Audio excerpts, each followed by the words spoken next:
Now we are going to talk about going up to headstand with split leg and also with both legs straight. If you're new to this practice, please go to the wall or find some other support. Come to all four, grab opposite elbow, then place your elbow down.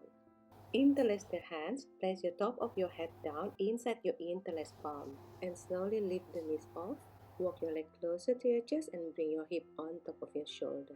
Then when you're ready, draw the belly in, squeeze your elbow to midline, then separate your legs by bringing one leg upward and keep your other legs down onto the mat.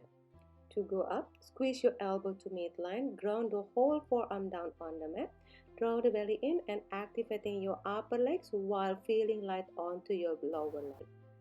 Keep squeezing your elbow to midline and bring both legs together, reaching the toes up towards the ceiling.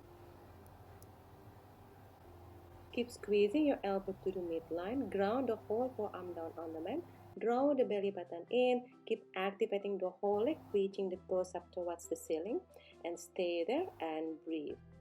And when you're ready to come down, bring one leg down, followed by other legs, and you can rest in your child pose. Now we're talking about going up to headstand with both legs straight.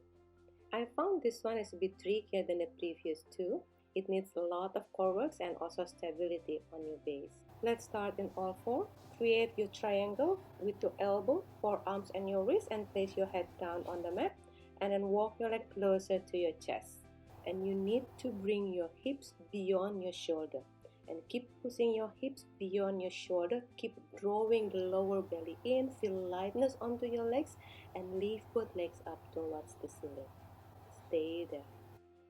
The same thing with your base. Keep squeezing your elbow to midline, grounding the whole forearm down on the mat.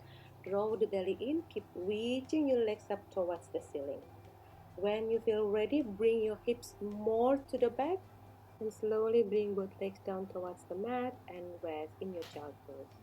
I hope you enjoyed the practice. Please practice with mindfulness and caution.